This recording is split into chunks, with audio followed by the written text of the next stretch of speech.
सुनिए साहब, मोहतरमा का बयान सुनिए, आपका भी टीचर साहब खून खोल जाएगा। स्टार टीचर, यूट्यूब वाले स्टार टीचर, यूट्यूब वाले स्टार टीचर, जानना ना कौड़ी, कभी ब्लैक बोर्ड लेकर कुछ एक्सप्लेनर बनाते हैं, खाली व्यूज बटोरते हैं, उटपटांग ग्रैब्स लिखते हैं और उसके बाद से अपने आप को इतना महारथी समझने लगते हैं कि कुछ लोग उनको फॉलो करने लगते हैं उनके तमाशे की वजह से, और फिर वो जाकर जहां पर जो आता है वो बोलते हैं और उसके दम पर फिर वो पैसे वसूलते हैं, छात्रों से वसूलते हैं। बिल्कुल तुम्हारी तरह एकदम बात है। ये जो एक्सप्लेनर बनाने वाले यूट्यूबर्स हैं और जो शिक्षक हैं उनमें फर्क है, वो फर्क सबको समझना पड़ेगा। ये जो आकर पैसों के लिए अपना धंधा बना रहे हैं एजुकेशन को, वो एक तरफ है, और इसी वजह से स्कूल्स, कॉलेजेस, यूनिवर्सिटीज में पढ़ाई नहीं होती है। बच्चों से कह दिया जाता है कि भैया तुम कोचिंग सेंटर कोई ज्वाइन कर लो तभी तुम क्रैक कर पाओगे। ये कैसी व्यवस्था में हम जी रहे हैं? ये बहुत बड़ा सवाल है। आज बहुत बड़ा सवाल किया है मैडम ने कि जो यूट्यूब पे पढ़ा रहे हैं और जो शिक्षक हैं उनमें फर्क है। वही शिक्षक जिन्होंने ओएसएम में कितनी गड़बड़ियां की हैं, उन्हीं शिक्षक की बात हो रही है। यूट्यूब का टीचर हम जैसे तमाम लोग जिन्होंने लोगों को पढ़ा करके सरकार के अंदर भेजा। सोचिए, वो मैडम कह रही है कि फर्क होता है।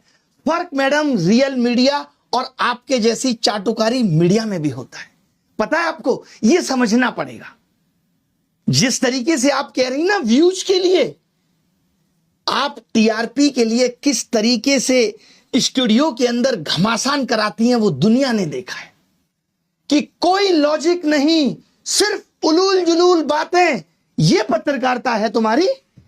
इसको नंबर मिलने चाहिए। ये पत्रकारिता है लोगों के लिए। ये देखिए, झालमुड़ी सिर्फ एक स्ट्रीट फूड नहीं है, एक इमोशन है। ये इमोशन है झालमुड़ी। ओए होए, एक जज्बात है। गजब पत्रकारिता करती हैं। गलियों की हम आवाज जैसों है, को रेलवे नालायक की बोलने के हलचल है, बाद गंगा साफ किनारे की पत्रकारिता ठंडी तो हवा देखिए के साथ घुला हुआ कितनी स्वाद गजब है, है। जिसमें सरसों के तेल की तीखी खुशबू, हाय हाय, सरसों की तेल की तीखी खुशबू, चटपटाहट, उसी की सुंदरता है साहब।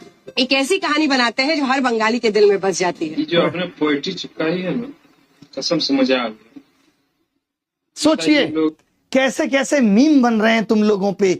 जहां जाते हो वहां लोग मोदी मीडिया गोदी मीडिया चिल्ला के संबोधित करते हैं। सड़क पे निकलने की औकात नहीं बची है। मालूम है, इस देश के एंकर्स की सड़क पे उतरने की औकात नहीं बची है।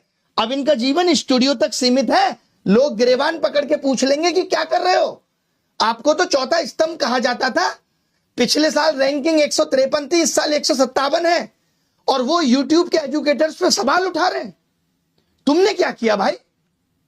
कभी प्रधानमंत्री से तुम सवाल पूछ पाए? 56 इंच सीने के सामने तुम्हारा सीना तो आधा इंच का भी नहीं रहा।